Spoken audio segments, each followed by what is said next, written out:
Welcome back to another live AMA session today with Blockchain Army, the leading media agency on this space that aim to promote the adoption of blockchain technology.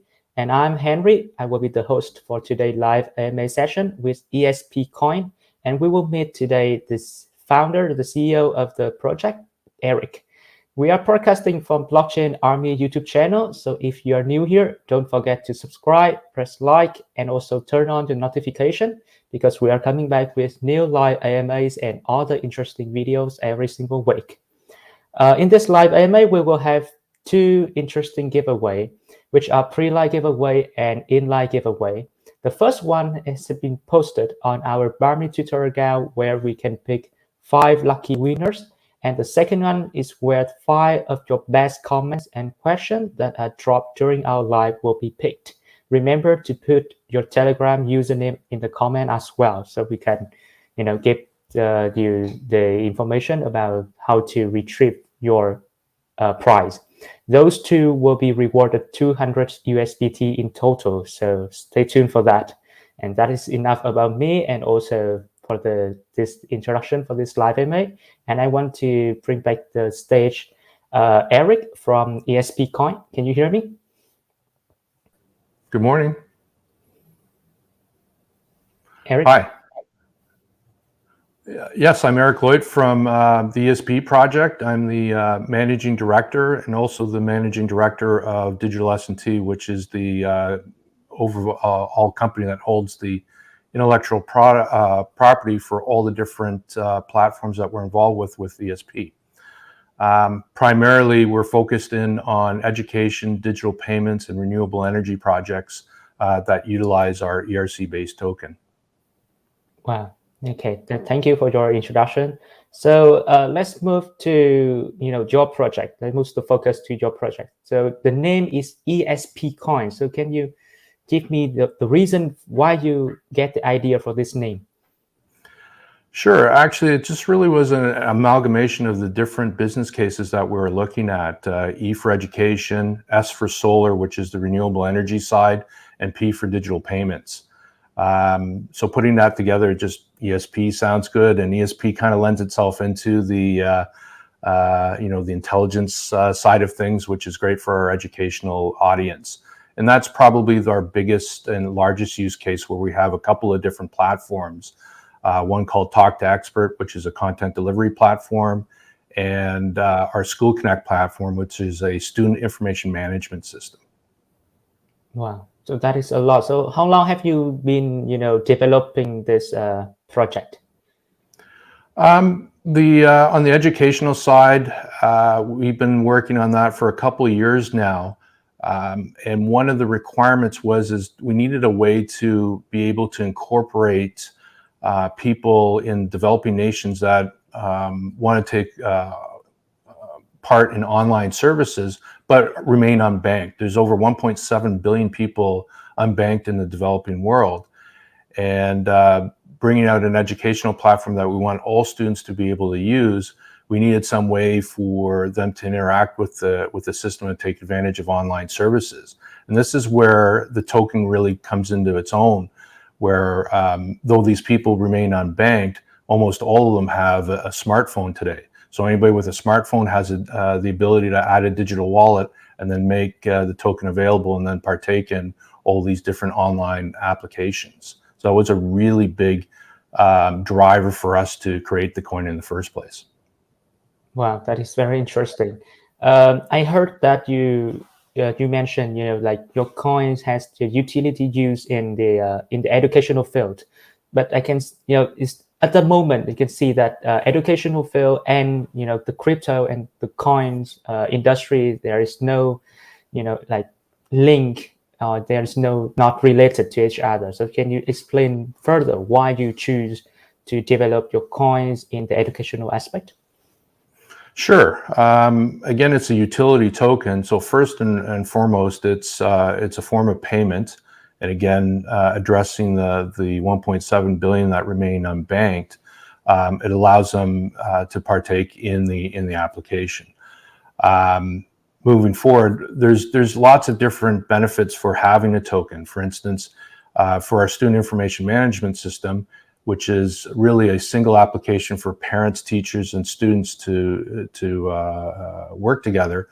There are functions like being able to students to pay for lunches or books or field trips. Parents can pay for tuition fees or any additional fees for the school, and they can do it all from the convenience of their phone. So the parents can, fund various activities or accounts for the child. Child has access either through a smartphone or even just through a barcode in order to pay for elements at school. So the child themselves don't have to carry real fiat currency around, real money. So that's a safety aspect, especially when you're a younger child. So that's number one. On our content delivery platform, one of the problems that we have with trying to bring to market a very low cost product is we run into all the localization problems of getting merchant payments and whatnot, the fees associated with processing, and then again making it available to everybody. If 1.7 billion people do not have access to a credit card, it means that they're blocked from using these online services. So we're trying to democratize that and make it available for everybody. The other thing is with the content platform, we have also a decentralized version of that. So content creators put their content on the platform. They will be able to earn tokens for the content that is viewed by paying customers. In the decentralized version of the application, there can also be advertisers where advertisers will pay money into the platform, and the content consumers can actually earn tokens by viewing advertising content. So it really provides an interesting mechanism where advertisers can pay directly and know that they're getting viewership exactly where they need it, right? And everything's facilitated through use of the token, bypassing both borders as well as all the different merchant handling fees and processes associated with typical credit card transactions. Wow, that is, like a lot of information and, a lot of, utility of your, the coin of ESP Coin, and also for the project as well. And I can see many, like future perspective that can be added into the society and bring benefit not only to the user but also to the investor in your coins as well. So can I ask about your team members? So besides you as the CEO, the founders, how many team members do you have and working for you right now? We're a small team. We have 7 core individuals spread across the world, actually, in Vietnam, Dubai, Croatia, France, Ireland, and myself here in Canada. We have about 15 others that are supporters or advisors or content developers into the various business cases. So some of it's specifically, management of the token, the marketing aspect, but really more importantly is what we're doing on the business case units. The Talk to Expert, the School Connect, our digital payment platforms, which we're going to be bringing out into to Africa initially, and again on the renewable energy side, creating a decentralized application there that will fund residential solar projects. We have a bunch of openings happening for developing for these different platforms. So right now we have marketing people and developers that are creating these business use cases. Once we start to hit that alpha and beta stage, then we're going to bring people on board for onboarding and additional marketing, sales resources. So the team is growing. I expect by the end of the first quarter of 2022, we'll be about a team of 22 to 23. So we have some pretty big expansion planned. This was going to happen a little bit earlier, but as everybody knows, COVID's been a bit of a headwind for many people. We will have a development community in Vietnam that we're setting up, and currently they're faced with some real challenges there that hopefully now they're getting past. But certainly the last 3 or 4 months is they've been under pretty heavy lockdown. Wow. So I don't know what it's about to you, but to me, it's like a very big plan and also a big team is coming ahead. It's you're absolutely right. It's not just the token itself. The token is part of our overall strategy, but really it's all these different business case units. So we're really running a couple of parallel businesses simultaneously: token, School Connect, Talk to Expert, digital payments. And you wonder, why are we so diverse, or so many different things? It all comes back to some of our key technology, where we're utilizing it in all the business cases. And this is our ability to have huge scalability in terms of millions of simultaneous users, as well as transaction volume capability. So hundreds of millions of transactions per day. So the technology has to be architected in a very specific way in order to have those kinds of that infrastructure to roll out and support those volumes. And the reason why we are working to that kind of scale is, again, we're targeting the developing nations of the world, where we have to ultimately bring out a very low cost product. And the only way you can do that is with massive scale. And that's why we've always structured it this way in order for growth. Okay. Thank you for your information, also for your answer, very detailed one. Let's move on to the tokenomics. So can you explain your tokenomics distribution? Absolutely. So just how the token works a little bit, and we've tried to keep it as simple as possible, because it's a utility token. We didn't want to burden it with, you see a lot of transfer tax fees of 10 or 12%, and then all these percentages getting divvied up everywhere. When you do that, that really reduces its utility as a form of payment. So we decided to bring that all the way down to a 1% transfer tax, and of that 1%, 50% of that fee is being burned immediately by the contract, and the other 50% is randomly distributed among a token holder. So basically, every once in a while, a token holder will get an airdrop of some, of 0.5% of a particular transaction. So it's a way of incentivizing people to hold the token, and continue to drive adoption, right? In terms of the token distribution, we've forcibly kept our inside seed holders limited to 12.5% of the circulating population, leaving the rest for actual business use outside of the founders. And this was also important because we don't want to have a situation where you see out in the market the ability for a lot of rug pulls and these types of things. We're really sensitive to making sure that we're protecting the public, and that the token is a viable token as a utility token in the market space. I'm really impressed with your burning mechanism that you have presented at the beginning, because it's very in details, and also I believe that it will be the solution for avoid inflation rate in your economies, inside the economies as well. So that is about the tokenomics. And can you give me like 3 key points to convince the investor to invest in your project for long term?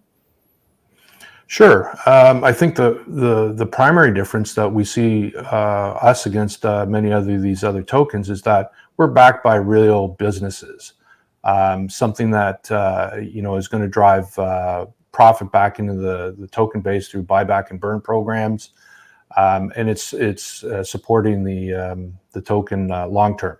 So there's a long-term viability for the price and value of the token. The second thing is the markets that we're entering. For instance, the educational market, as you know, or we discussed earlier, in Vietnam is 21 million students. In Brazil, we have an agreement where we're announcing that we'll have access to 30 million students there, 600,000 in Dubai, another 21 million students in Philippines. And of course, the jewel of the crown is India, at over 330 million students. So as especially our student information management system, School Connect, gets out there, these are our target markets, and they're very, very big. So the long-term prospects of the application itself are great. So I think that this in itself is a real strong case for the growth of the coin. And third thing, in terms of why us, I think is one of credibility in what we're doing. You can see everything that we do is very transparent. We're very cognizant about how our token is being held and how its value is affected in the public.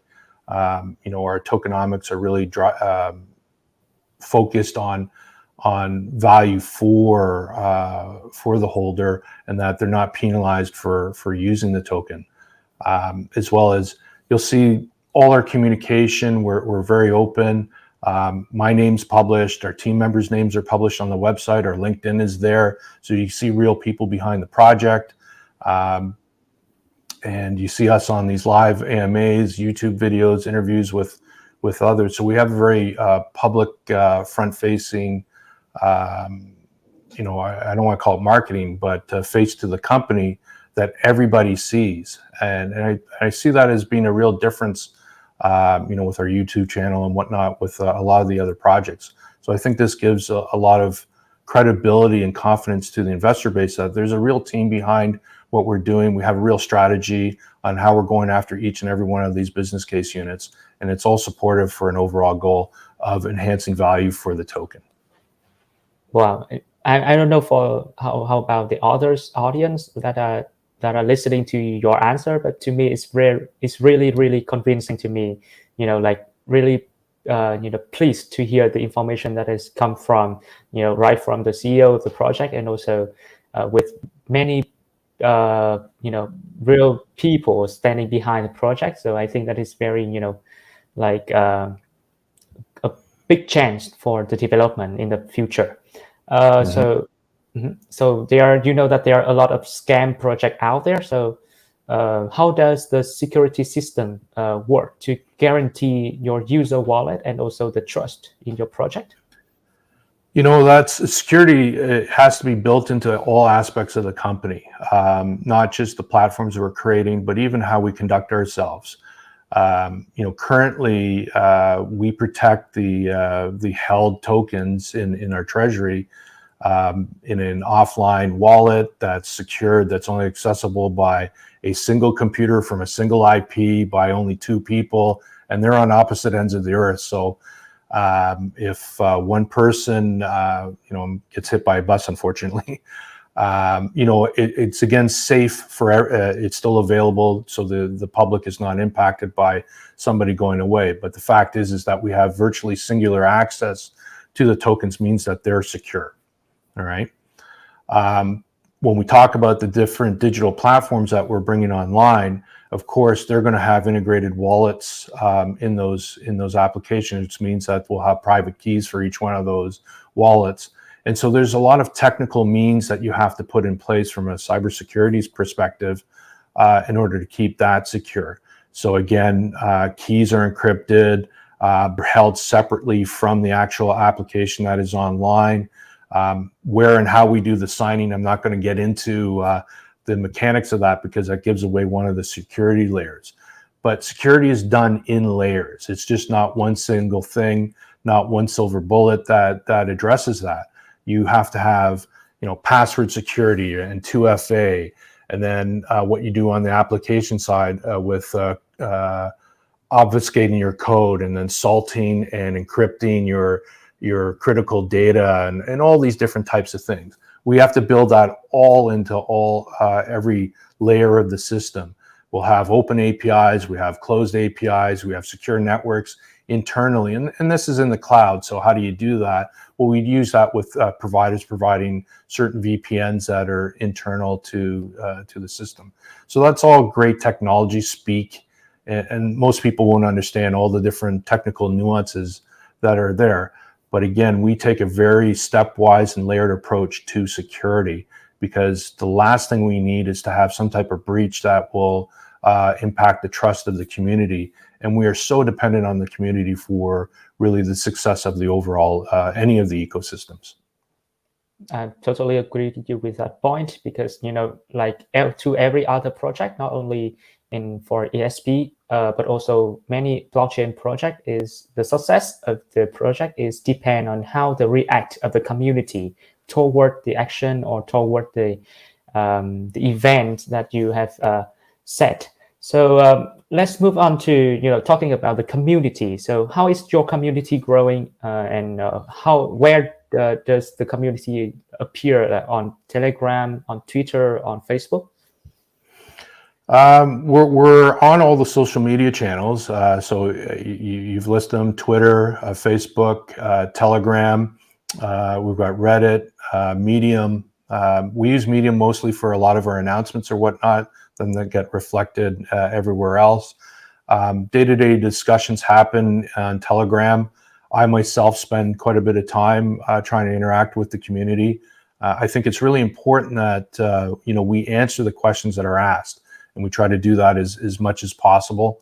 And again, it's that openness that breeds some trust over time. We're probably, we're technologists, or at least mine's a technology background. So our marketing is probably the weaker link of the overall team. And so we're now focusing on trying to bring more marketing resources to try to grow out the various communities, because they're the ones that really are the bread and blood of our success. Without the community, there's no use for the token.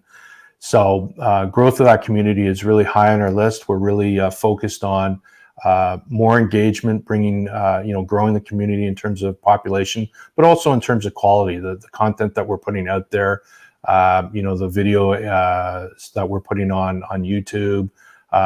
We did a lot of AMA sessions earlier. We're starting to progress that now into bringing content online to showcase what we're doing, and I think we'll see a video a little bit later about that.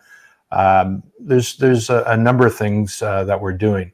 We're also about to announce today, actually going live, an airdrop campaign and a social media campaign to really get the word out, start to grow the community, because we're at that, that tipping point from, we're on the exchange, we're, getting ready to bring our first platforms live. It's now all about community engagement. So that's really the primary focus. I can see that there are many, like events that is organized for the community. So do you focus on the non-crypto community? Like I can see that the utility of your coins is focused on many aspects in daily life that everyone can be used, and everyone can be like gain the advantage from using your project. So how do you focus your project to the non-crypto user? Well, in fact, one of the key things that we have to do is make crypto easy and almost transparent. Everybody's taught, in today's day, there's quite a process to turn fiat into crypto, then trading here and all these different exchanges and whatnot. When you get to the level of, the average user, especially in the educational space, to ask them to go through exchanges and all these different things in order to get crypto and then put it in their wallet, we have to turn that into a very simple day-to-day process, just like as simply as using your ATM card to make a withdrawal. And so it's really important that the applications that we build kind of put all the mechanics of the cryptocurrency in the background, and it just happens. And this is an underlying feature of what's going on. So as much as we, I hate to say this to the crypto community, that, we're not putting you in the forefront, we're putting you in behind the scenes, because we have to make it simple for the user. It's got to be simple as pay this much to here. And then behind that, all the cryptocurrency, transactions happen. Now, at the end of the day, especially on our Talk to Expert platform, where you have content creators that want to earn and whatnot, they're going to be paid in crypto. We have to provide mechanisms and exchanges more than what we have today in order for them to realize that crypto back into fiat currency where they can take advantage of it in everyday life. When we talk about in the digital payment space, we'll be building complete ecosystems that use the token. So in East Africa, we'll be part of an electronic cash register network where the token can be used as a form of exchange, in which then they can send tokens anywhere in the world. The nice thing is when you're part of that ECR network, each ECR terminal also becomes a fiat exchange point, right? Making the conversion from fiat to cryptocurrency very simple, right? We have to keep it simple for the basic population. Because I'll tell you, even with our stakeholders, they're having a devil of a time, depending on where they are located around the world, of converting this currency, and then maybe USDT is not available at that exchange, and then getting it onto currently on Bitmart or on Uniswap or whatever we're doing before. It's a complicated process, and for a lot of people that have never touched crypto, it's a difficult process because there's a whole thing of education that they got to go through, and we really, we have to educate people to make that happen, and people get more crypto savvy over time. But your general user is not going to go through all that, and so we've got to take that away. And the way you do that, you obfuscate all the stuff about cryptocurrency in the application itself, and that's what a major focus of why we build out these ecosystems in exactly this way. Wow, very impressive. I mean, user-friendly is a very important aspect, so that we can, because in the crypto space now, there are many projects that are, appear and growing like every single day. So targeting to the non-crypto community is a very, smart idea to increase and enlarge your community in the project as well. Okay, so let's move on a little bit to the business plan. We would like to know about your roadmap. So how has been the business doing, and where are you now on your roadmap? So we've minted the coin. We've got our security audit done. We began the various coin-specific marketing activities. So those elements are complete. We're on an exchange with Bitmart, and that was a big hurdle for us. And that really kind of legitimizes the coin, gets it more available to the public through much larger communities. So now we've been listed with CoinMarketCap and CoinGecko. So these were big milestones for us. So those are complete. Of course, we're looking down the road where we want to support multiple chains. That's part of our build out process. We need layer 2 support because the gas cost of Ethereum makes digital payments or micropayments almost impossible because of the fees associated with doing that. So again, that's handled by the various ecosystems that we're deploying on. That's coming up. And then really the next focus is also getting these different business use cases up and live. Talk to Expert will be our first one. I think we have a video of teaser what that would look like. So maybe we want to show that one? Yeah, sure. Let's come to the video about, sure. Yeah. As an example. Sure. Can the technical team, we put the video on the screen? Are you searching for that center of excellence to boost your career to the next level? That expert learning class that separates you from the amateur world and brings you to the Champions League? Wouldn't you like to also speak to them in real life? Maybe even discuss an idea with them firsthand in a booked online video call? Talk to Expert allows you to do that while earning a certificate of accomplishment.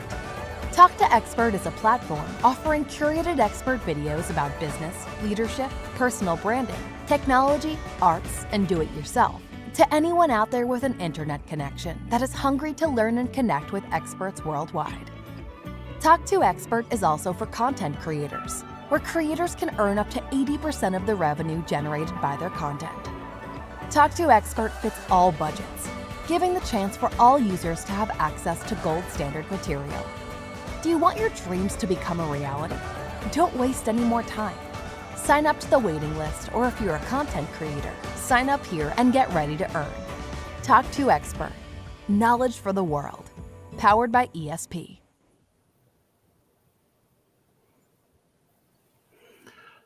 So that's that will be the first platform that comes live that's available to the public out within the next quarter here. So we're trying to get it out by the end of December. Probably it's in the first part of January. And as we're building out the platform, we've got a call out there for content creators because it's not Talk to Expert or ESP or Digital S&T that are going to be creating the content. It's going to be experts out there. And one of the things that we really want to differentiate with that platform is making sure that those content creators actually have the ability to get connected with the content consumers so they can have a conversation, share some ideas. And so you can think about, there are many consultants that are experts in their field that they could create a nice little course on something and then have somebody reach out to them and say, let's talk about this. It ends up becoming a warm sales call for that consultant to utilize their services going forward. So it's a nice little platform for them to also get out their expertise. So that's the first one. Of course, School Connect, which is really going to be the largest ecosystem for us.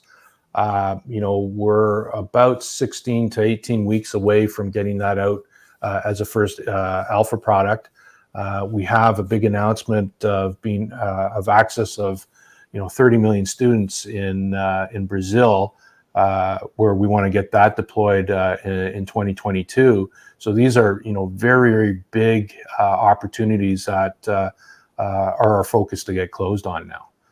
So lots going on the roadmap to advance this forward, but now it's really getting those business cases live. Well, through your words and also take a look at the videos of the trailer of the project is, I'm really excited and can't wait for the introducing and for the alpha test in the later in December, right? Mm-hmm. Correct. Yeah. Yeah. So during the time you developed the project, is there any challenges that your team faced? There's always challenges. Again, I think I alluded to this a little bit earlier. Marketing is a challenge for us, for technologists who understand technology and blockchain this and application that and servers and all this stuff. But getting it out there and getting the growth out there, especially in the cryptocurrency space. I've got 30 years in technology on the embedded systems platform and whatnot. And that's a pretty hard market because it's very niche and you have to go after it virtually, feet on the road, person to person to get that word out there. But in the cryptocurrency space, obviously, you're appealing to a much broader audience. And, their needs somewhat are very investor oriented, much more about, ROIs over a shorter period of time. Yes, there's lots there that look at the long-term nature of both the ROI of what they can get out of the token, but, supporting the project itself. And so, we've kind of struggled a little bit because of some changes in the way of the timeline and getting on the exchange. We were delayed by about 3 months because of some, economic changes in the space. So we had to pivot a little bit. And that was a big challenge for us, to get that right, to try to get, adoption out there. We always have the early adopters that love us, but, get into the early majority where people are actually, picking it up, getting used and comfortable with it. That's a struggle that we have now. And so we're, bringing resources on board to grow the community, get the word out there, and really get a much larger support base for the token. And I think that's a big challenge for us. And then of course the other one is, we're running 3 or 4 parallel businesses and just, managing the workload across that. We have an HR expert in Vietnam that is out there sourcing the right people for us, but that's a long process. Again, even at 20 or 22 people, everyone is a major contribution to the effort. And we've got to make sure that we have great people. So that, it's always easier to fire than hire, as people say. And the hiring process is not that easy. Right. So again, there's business challenges, there's marketing challenges, no different than anybody else. But I think we have a good team in place, and we're aligned to a very specific set of goals that we want to get to. So I think that's our guiding light, and we'll get there. Wow. Okay, I totally agree with you, because that is like a common difficulties, common challenges that every project faced when starting up new things and bring it into the success. Okay, so that's the Eric answers covered quite enough about ESP project, and let's move to the second part, is the Q&A from our audience, and let's see that what is the question that the audience put to our guest today. The first one, will ESP Coin bring its transparency goal to life only on the Ethereum chain, or do you have plans to take your idea to other chains such as BSC or Polkadot? That is the first question. Yep, absolutely. We have multi-chain support in mind, and that's on our roadmap. One of the important things that we'll have is to make sure that there is a low friction or no friction. I don't think no friction exists, but a low friction gateway between the various chains, so you can transparently move back and forth. That's very much on our roadmap. Now, whether that's going to be BSC or Tezos or Cardano, again, each one has their attractive nature to it. BSC, much lower transaction pricing, and still, it mirrors what's going on with Ethereum. So the ERC20 style contract works well. Other smart contracts are there also. We're also looking at further down the road at also bringing out a native coin.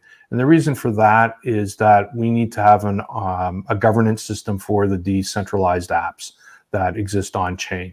And this is really important in the renewable energy space, where basically you have a lending platform and micro investment coming in, approval of security, collateral for projects that will be financing. All that stuff has to nicely kind of work together in a good governance system, so it's totally automated, so there's no single point of control. And so we don't see it yet. Tezos is close with their governance platform, and of course the proof of stake approach. We might look at doing something similar, a fork of that, or one of the other projects, and then melding it to what we need in the renewable energy space, and also on the talk to expert space, where a decentralized platform, we need to have, either through smart contract or through a governance system, the ability to self-adjudicate the appropriateness of video content that's posted, right? If something's offensive, if there's hate speech in there, is it a copyright violation, whatever it might be. We have to have a community of basically counselors or administrators. I don't want to call them administrators, but judges that will judge, and then en masse say, 30 people judge, and if it's more than 80%, then that will be the decision whether that content's allowed or barred. It's getting those kind of thresholds right, and how big of the evaluator community you're going to have. That's part of setting that system up. But those are really, that's getting into a lot of complex discussion about how to do that on a per platform in nature. So have we figured out that secret sauce? Not quite yet. We know what it needs to be, what it needs to do, but the actual mechanics of making that work is still open, because we're hopeful that that solution exists in the current marketplace. Because I'm a big believer of, let's not reinvent the wheel. Let's utilize what's out there. But what's out there isn't exactly what we need yet, and so we'll see how that goes. But yeah, certainly, and I've gone off on a tangent here a little bit. Multi-chain support is absolutely necessary, whether it's BSC or Polkadot. We will need a layer 2 solution to address the Ethernet, sort of the Ethereum gas prices being just too high on a per transaction basis. So a lot of that stuff is coming, and that's actually near term.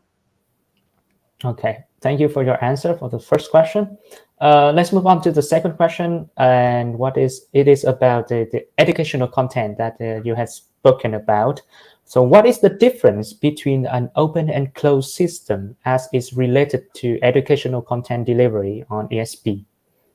Okay, so a closed system is where basically we control everything from a commercial perspective. So on our student information management system, it's only people interacting with our platform that will be using the token. Yes, users, meaning parents and even the schools, can take the token obviously off app and use it wherever they like. But generally speaking, control and management of the token internally is entirely closed and controlled by us. Maybe a better example is our Talk to Expert platform. That's going to be a closed system where we're entirely in control of the quality and the content that's going on there. We will say yay or nay to content creators. We set the pricing. All that stuff is done by us in a closed system. The decentralized version of Talk to Expert is an open system, meaning that a governance system needs to be in place in order to, again, adjudicate appropriateness of video content, but it'll be up to the creators to set their own prices. Anybody can put on there, can add content that's not closed off to anybody. It's and available to the entire world. Whereas in a closed system, we're targeting a very specific community. So for instance, with our School Connect platform, initially we're going to launch in Vietnam. So that's primarily focused only in Vietnam, and it's closed in that perspective. Okay, that has covered quite enough about these questions. Yeah, it's quite clear about the open and closed system. It's a difference between that. Let's move on to the third question from the username VUOCN and with many C. So do you have any coin burn and buyback system? I think you have already mentioned about this earlier. And the second part is, do you have any plan to increase the value of the token and attract investors to invest? Sure. Obviously, yeah, we have the buyback, or sorry, the burn program that's built into the token contract itself. We also have a policy in place, and you can see that on our white paper, where the various business units that are utilizing the coin will be putting back profit, a portion of the profit back into the project. And that project will use 90% of that profit to buy back and burn the tokens until we get the token circulation down to 50 billion from the 500 billion, which we originally minted. So that's one way that we're going to effectively drive the value of the individual token up, because we're increasing its scarcity as we're doing the buyback and burn program. But it'll be done over an extended period of time in a controlled fashion, because you also have to remember that this is a utility token used for payments. So having wild fluctuations like we see now in the early adopter phase makes it difficult to be used as a form of digital payment, because then nobody will want to hold the coin for extended period of time if it changes too much in price. But if we have a slow ramp or predictable ramp as what we'll expect to see over time with the token, that's both good for the investor and it's great for the value of anybody that's using it as a utility. Okay, that's quite clear about the buyback system and the plan. The question number 4 from Milo is that he asked about the payment method in education that you has mentioned earlier. He thinks that is great, but he asked that how can you influence the payment process of schools and parents when cryptocurrency is still not recognized in many countries? So we will be operating first of all, in regions where it is accepted, or meaning that people are using it, and there's no localized law that prevents us from doing that. The other side of it is like, for instance, on the School Connect platform, when you've obfuscated, the behind the scenes actions of the cryptocurrency, it's just the way it functions. it really isn't, treated so specifically as a cryptocurrency. The only thing that we end up having to do on the front end is that, again, some type of how we receive payment into the platform may be different. Maybe if we're in a region that doesn't allow cryptocurrency, then we can only accept fiat currency, and then internally it's still cryptocurrency that's managing the internal transactions. But generally speaking, we're operating in places where, in countries that have exchanges, and in fact, it really is going to be one of the other things that we need to make sure that exists, is that in those countries that we operate in, that there are convenient points of exchange, that they can easily, create the token, get it in their digital wallet, transfer it to the application, or however that needs to go. And on the Talk to Expert side, they can receive the coin and then convert it back into fiat currency. So that's really important as well for its success. Wow. Okay. Thank you for that answers. Time flies so fast, and we have moved to the last question in this Q&A part. The last question is that question number 5. What is the most ambitious goal of your project? And could you share with us any upcoming updates? Sure. I'd say the ambitious part of our project is really the timeline. We've really put things compressed to try to do things more quickly, and we've run into our own roadblocks already with that. Obviously, with the exchange being a couple of months late, COVID has certainly not been beneficial to the timeline as well. So that's probably our biggest challenges, because we're very, stakeholders and whatnot, the commercial side of the business, we all have certain gates that we have to get through, and so those are challenges for us. Technically, we're pretty good. The technology is well proven out. We've been developing that for quite some time, and we're less stressed about the technology piece. But just having all the other business elements kind of coalesce into one thing is a big challenge. That's the ambitious part. In terms of updates, we have a couple of big news releases coming in either today, tomorrow, and the next couple of days. I mentioned the one about Brazil. That's a really big announcement for us. I can't say that enough. Getting access to 30 million students, which is, again, for us, an available market of $150 million per year, is really, really significant. And having great adoption in a country like Brazil really then becomes a showpiece for the rest of the world. That's so important to us. It's amazing. So we're really happy about that. We've got some news releases about digital payments in East Africa and all of Africa, and some partnerships that we have there, because again, we can't do everything ourselves. We do need partners. The agreement in Brazil is a partnership. The agreement in Africa is partnership with other people. So we're providing that underlying technology, but they're doing the marketing aspect and actually getting it out. So that's really important. And then we've got a 500 USDT giveaway that we're doing for joining, following our Twitter, retweeting, joining Telegram, and all this stuff. So we'll be giving a giveaway to a select a group of people, not select, but 50 lucky winners. We'll get on board, and that's just launching today. That's a big step. Again, focusing on now building the community, because as these platforms start to go live, we also need an audience that's ready for them.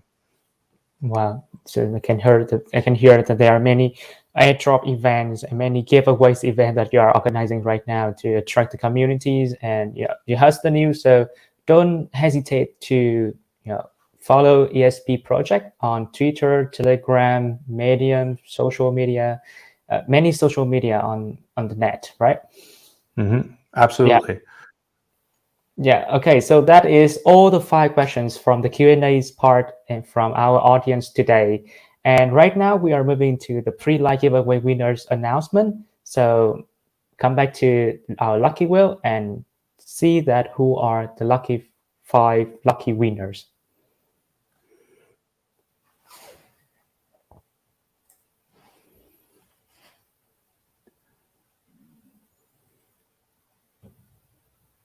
Oh, great.